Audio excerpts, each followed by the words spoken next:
All right, ladies and gentlemen, MrSotko here. Welcome back to the channel. And today we're going to talk about the Satoshi Nakamoto reveal that's been going around. So most people around Reddits and forums, etc., sort of are passing this off as just nonsense. And I am in that group as well. I got a lot of comments on my channel saying, hey, did you read this? People giving the link and talking about it and seeing if I would talk about it. And I kind of passed it off and I wasn't really going to do it. So here it is, the Satoshi Nakamoto reveal. Now I'm going to put this link in the description so you guys can read this because I'm not going to go over this whole thing because it's quite long. Now I'm going to admit that this story is actually quite compelling and pretty realistic. However, again, with no Genesis signing or anything like that, it can't be Satoshi. If you sign the transaction, it's Satoshi. If you don't, well, then you have to, of course, question it. And there is, of course, a lot of things to question. Let me just start off by saying that this originally came out on this PR firm website, which is very unlike Satoshi, who created the Bitcoin forums to post the white paper, talk about Bitcoin, and update Bitcoin. And it's on Ivy McClemore and Associates. So we can see here that the services, digital marketing, traditional PR, and my reveal is on that. So obviously this has some kind of intention behind it. And we've seen this before. We've seen Craig Wright. We've seen other people claim that they were Satoshi Nakamoto and Q&A forums, etc. And we've also seen Countdown to the Satoshi reveal, which just turned out to, I think, be like an ICO or something like that, which was disappointing, but I don't think anybody was really holding their breath on that one either. So again, immediately from Ivy McClemore and Associates PR Marketing, why would Satoshi need to team up with this? I think that immediately invalidates this for the most part. But again, this will be in the description so you can read the entire part 1, 2, and 3 yourself. So,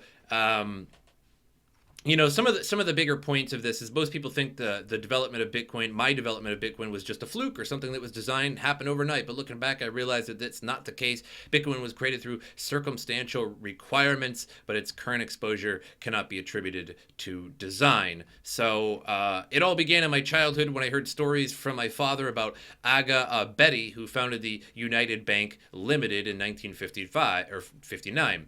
And my father was a banker himself who worked at UBL for 27 years. He told me about how Betty changed the banking industry forever. And when Pakistan nationalized banking in 1972, Betty founded the Bank of Credit and Commerce International, BCCI. At one time, BCCI was the world's 7th largest bank. More than 1 million investors were affected when the Bank of England closed down BCCI in 1991 because of money laundering, bribery, smuggling, and related scandals. I learned how unfair BCCI's demise had actually been, and its ending had been in the hands of brutal and dirty corporate world policies and general underhanded politics. Later in life, I realized there were some individuals within BCCI whose malfunction practices brought the whole bank down. So apparently he's very angry at this bank, and his father probably lost his job because of this. But again, very unlike Satoshi, that, you know, because he sort of hates banks, but again, it makes sense in a way at the same time.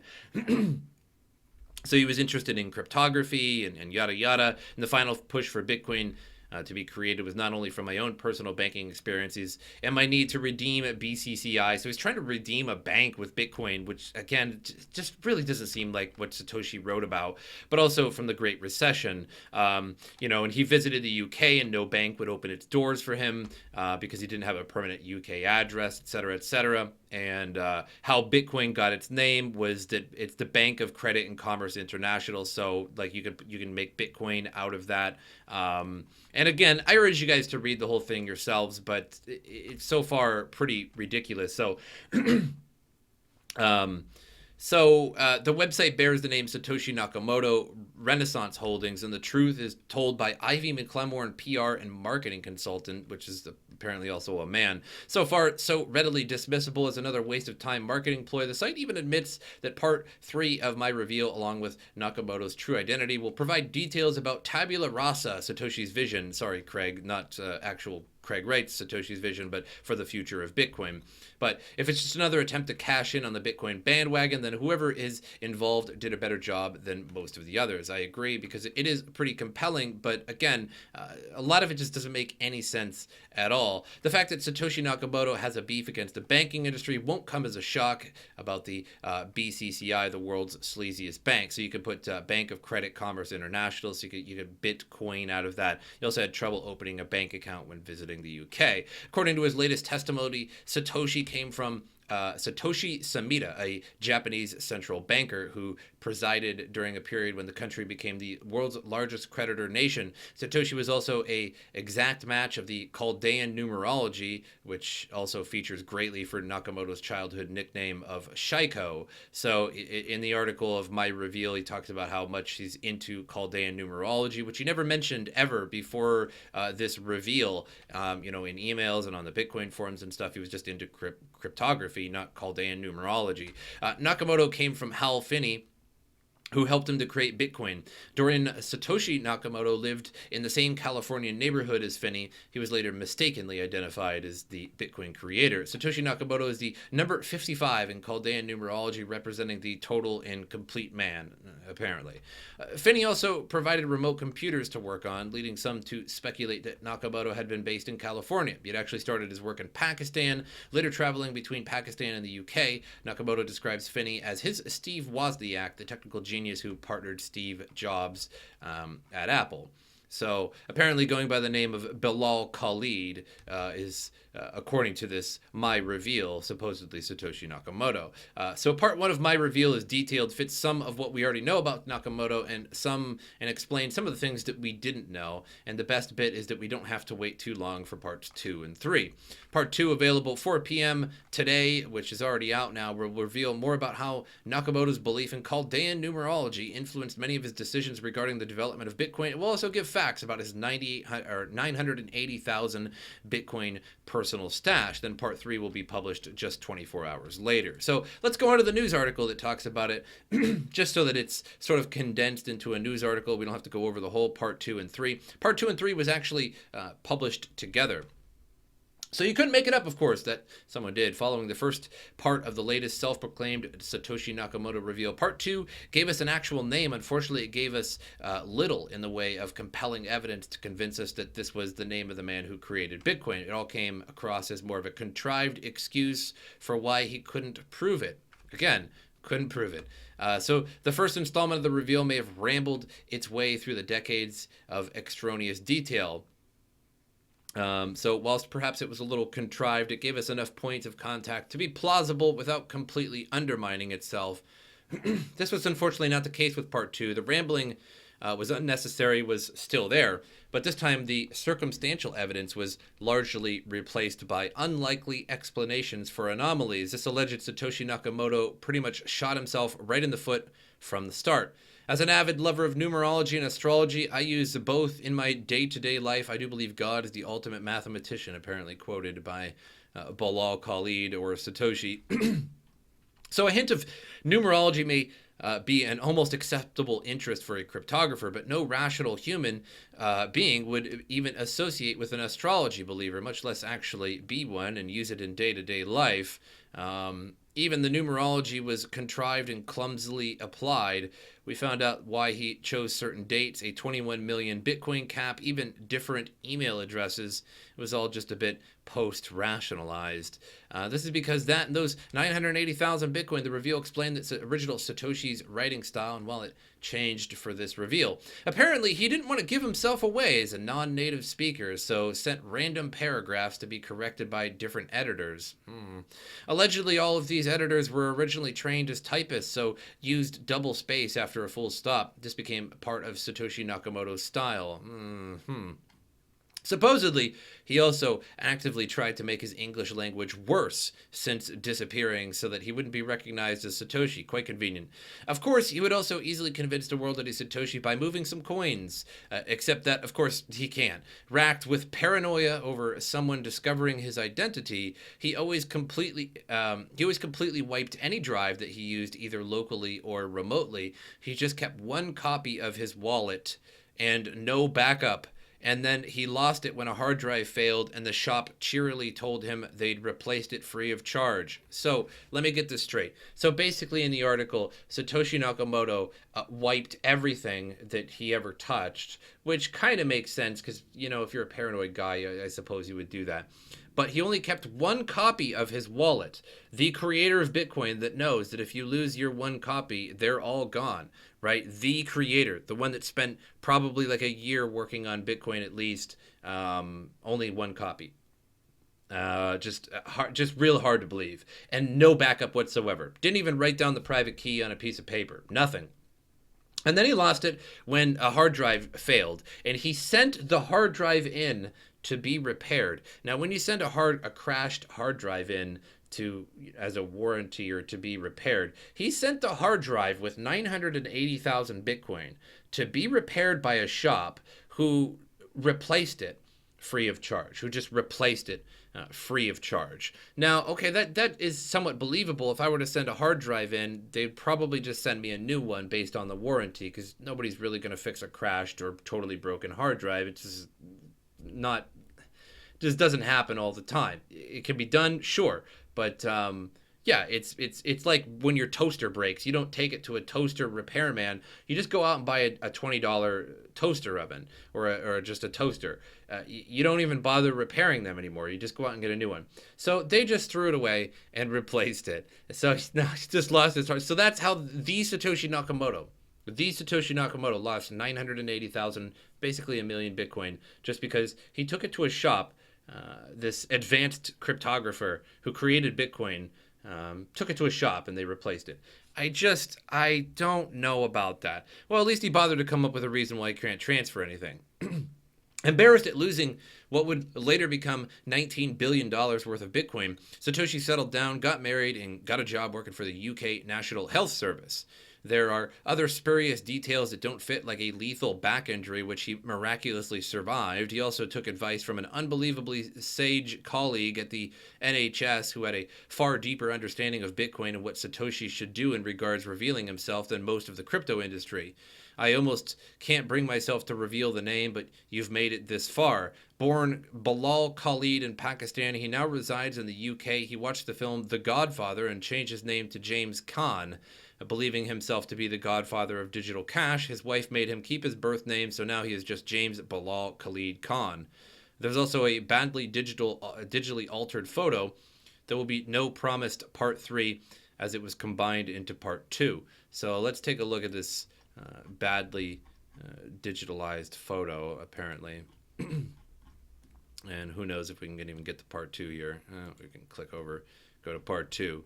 So this is apparently one of the my 2009 model Acer, the world's first $19.3 billion laptop that apparently he mined on. And where are these badly digital photos? Apparently that's what he mined Bitcoin on. Apparently one of the things that he mined Bitcoin on. My reveal. Who knows? Where is this? Is that supposed to be that? I guess that's my full legal name is James Bilal Khalid Khan, but I will forever be known as Satoshi Nakamoto. Okay, so it kind of looks like a potato, like an actual, like, literal potato, and that's okay, I suppose. Don't we all sometimes? But you know, so there's going to be no promised part 3 as it was combined into part 2. However, we are promised an incoming shill for tabula rasa, his clean slate vision for Bitcoin. I will forever be known as Satoshi Nakamoto, he says. That's not something I'd put any money on. Yeah, me too. So tabula rasa that's coming out is almost certainly some kind of fork of Bitcoin, some kind of ICO or something like that. So this is almost certainly from Ivy McClemore and Associates marketing firm that somebody hired them so they could look like Satoshi Nakamoto. This is probably just working together. And you're going to see some kind of coin that's going to come out called tabula rasa. There's going to be some people that are like, this is the real Bitcoin. Highly doubt it. Let me just call that now that there's going to be some coin coming out soon that uses the tabula rasa algorithm method, something along those lines. Just wait for it. Bali Khalid, real Satoshi Nakamoto, or ICO stunt. So this is just another article on it. If you believe the tale of James Bilal Khalid Khan, aka Satoshi, the legendary hoard of the first mined Bitcoin, is buried forever in a crashed hard drive residing in a landfill or already recycled. At least this is the rationale for why the coins of Satoshi were never moved from the initial address to which they were mined. So the genie is out of the bottle. Once again, the real Satoshi is not Dr. Wright, and neither is he a close acquaintance of John McAfee. He is not Hal Finney. He is Pakistani national Bilal Khan, residing in the UK, working for the NHS. Totally. Note that the Bilal Khalid uses the widely recognized 980,000 Bitcoin estimation, not bothering to give a more exact number of how many BTC he mined as Satoshi Nakamoto in the early days. The crypto community was immediately skeptical of the revelation, calling it Satoshi Nakamoto fan fiction. Perhaps the biggest red flag is that the rationale behind the creation of Bitcoin was predominantly libertarian, with a dash of Chaldean numerology. This clashes with the behavior of Satoshi Nakamoto persona, where the driving force was a passion for cryptography. For more red flags, the long and possible tall tale also contained regular mentions of McLemore PR firm, as well as the BCCI Bank. BCCI, detailed in the first part of the revelation, was a Pakistani financial institution with rather lax standards and serving clients with dirty money, which led to its demise. Now, the new Satoshi Nakamoto seems to be driving toward establishing BCCI as yet another brand and a restart for Bitcoin. The mention of a tabula rasa project made the crypto community predict that the third part of the series would be nothing more than the creation of a brand new blockchain or another type of crypto-based project. Exactly.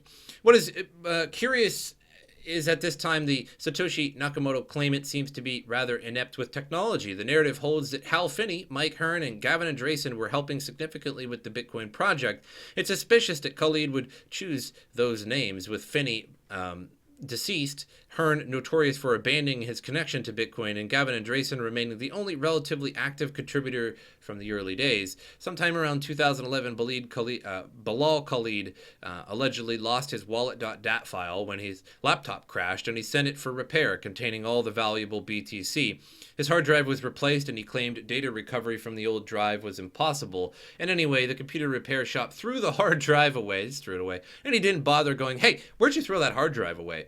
I would think I would watch over that like a hawk. If I had 980,000 Bitcoin from my own creation, and now probably in 2011, what was the price of Bitcoin back then? A few bucks, maybe a few bucks, $2, $3, $4, who knows, depending on the date, the exact date. Even 980,000 Bitcoin would be millions upon millions of dollars, right? So, even if you needed a repair shop to repair the hard drive, like, you would watch over that like a hawk. Like, you wouldn't just like, I'm dropping off I'll be back in a few days to pick up my hard drive. No, like, this is worth millions upon millions of dollars at this point. And it is also not only that, even if you don't care about the money, it is your own creation. It is 980,000 out of 21 million Bitcoin.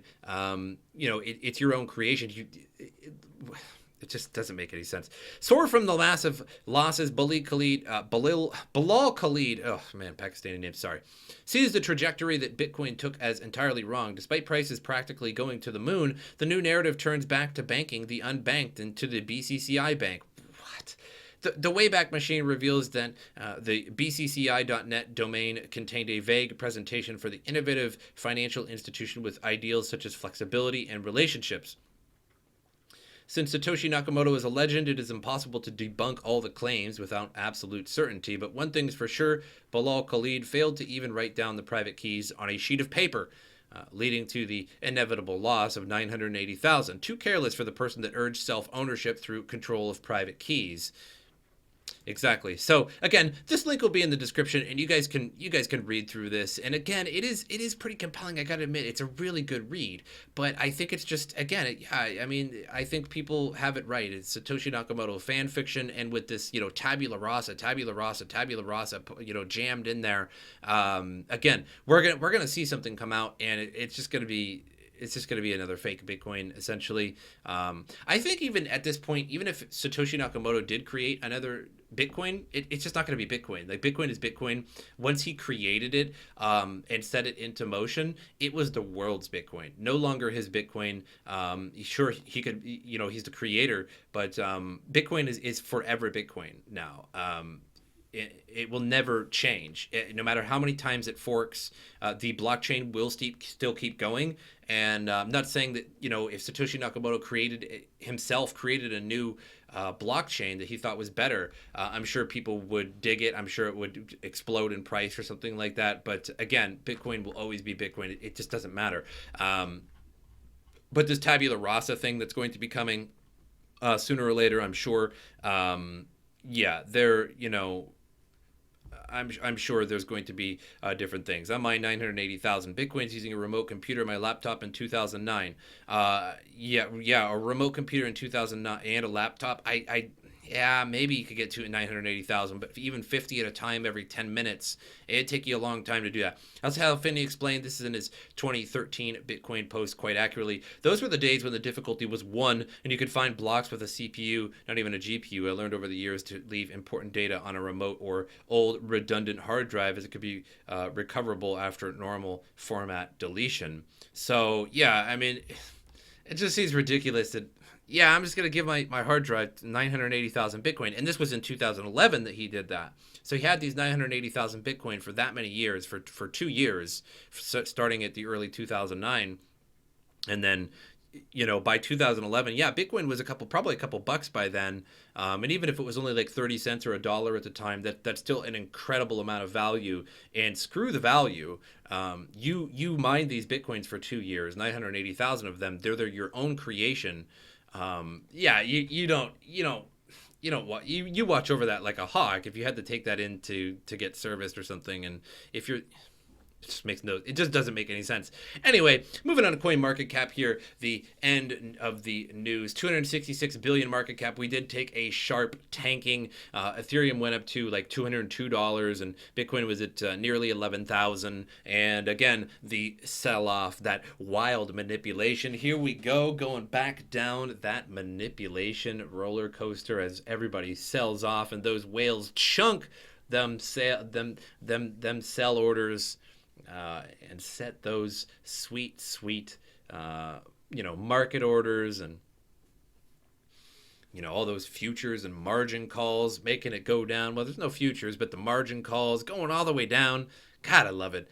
Don't we all? But that's all I have for you guys today. What do you think about the Satoshi Nakamoto reveal? Put it down in the comments what you guys think of this. Is it compelling to you, or does everybody bring up good points and that like Satoshi just wouldn't lose Bitcoin? Or, at the same time, you could be Satoshi Nakamoto, and what if you did lose your Bitcoin and you try to tell the world, I lost my Bitcoin. I know, like, I'm the one that created it. I'm the one talking about, holding control of your Bitcoin, and you legitimately lost your Bitcoin, right? That's physically possible for a man, even if you created it.